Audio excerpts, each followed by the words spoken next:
Welcome to this week's edition of News 6. Today's program is brought to you by the 6th grade class of Glenwood Middle School in Findlay. Findlay is located on the Blanchard River, 45 miles south of Toledo. Founded in 1823, it currently has a population of about 45,000 people. Most of us have books we remember from our childhood. Even before we could read, the pictures help make the stories come alive. Reporter Alan Grove has found a special place in Findlay where you can see original artwork from some of your favorite books.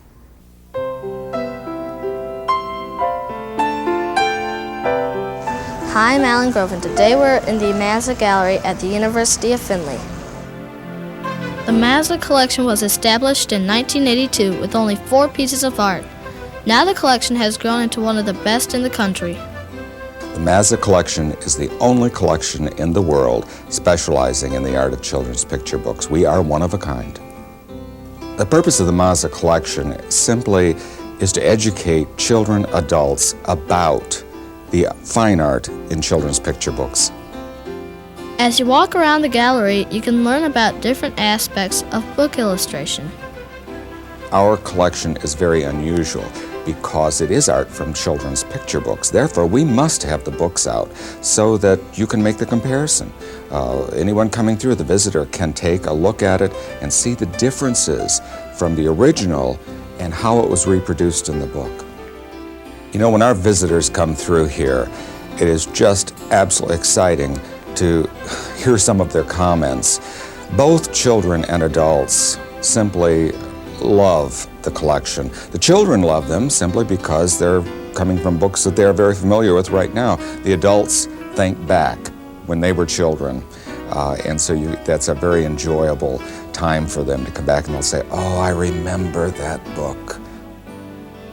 This is Alan Grove reporting for News 6.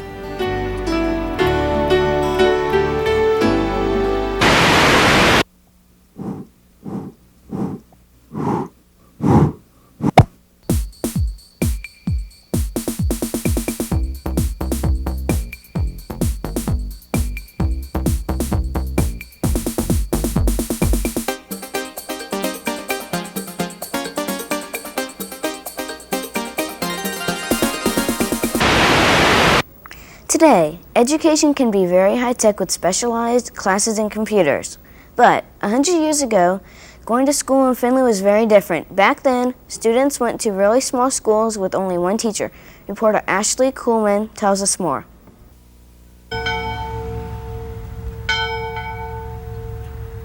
Hi, I'm Ashley Kuhlman, and we're about to see what school was like back in the good old days.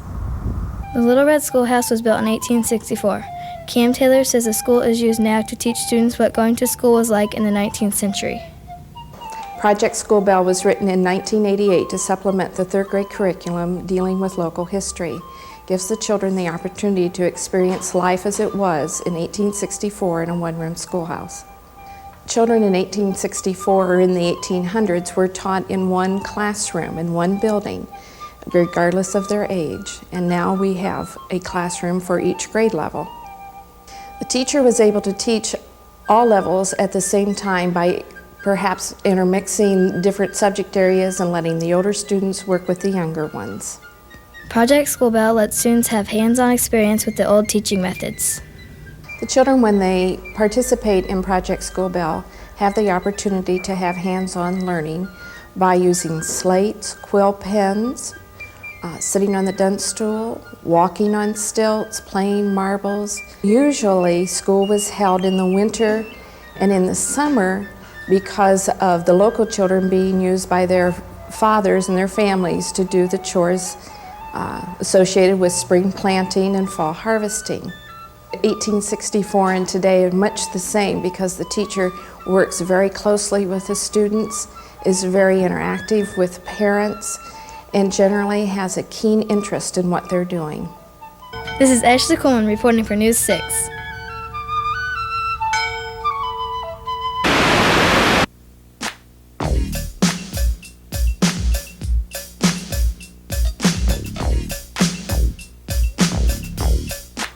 Today's Kids View question is, who is your favorite author or illustrator?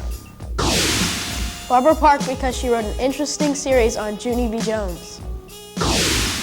Judy Bloom because I like chocolate. Tommy DePaulo because of his unique illustrations.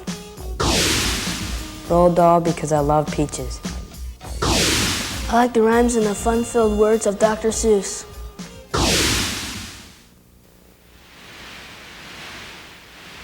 News 6 Retro.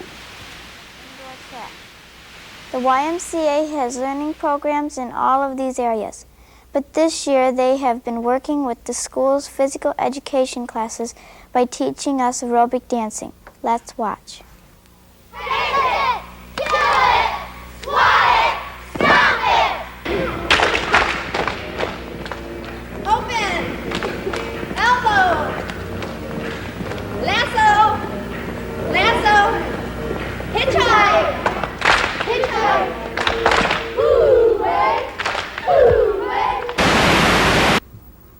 Have you ever watched a train go by and looked at the different kinds of railroad cars? Since trains carry things a long way, these cars must be made with special care.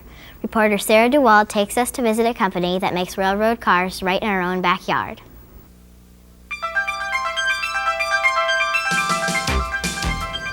Hi, I'm Sarah DeWald and we're visiting a Findlay business that's always on the right track. Divco Incorporated was founded in 1915 to make railroad cars. Today there are many different kinds of specialized car designs.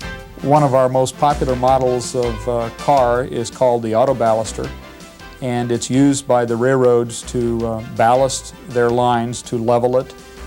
They used to do that with a pry bar, walking alongside the car, dumping ballast by hand.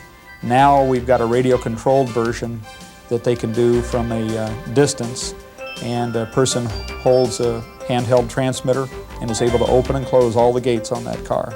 We produce a car that's a 55-foot loading deck, 10-foot, 8-foot wide, and it carries 195 tons of material. To make a product this big requires the right equipment and people who know what they're doing. We use lots of equipment to produce these railroad cars. We use welding equipment, automatic burning equipment, a lot of computer-controlled robotics, and paint facilities to be able to manufacture the railroad cars. Mr. Westlake says that if you want to build cars like these, you'll need to study hard. If a sixth grader wanted to get into the business, I would suggest that they really focus on their education, and the more education, the better their opportunities. I would suggest engineering would be an excellent skill for the products that Divco makes. This is Sarah DeWood reporting for News 6. That's all for this edition of News 6. Be sure to watch next week when News 6 will be brought to you by the 6th grade class of Oakwood Elementary. Goodbye.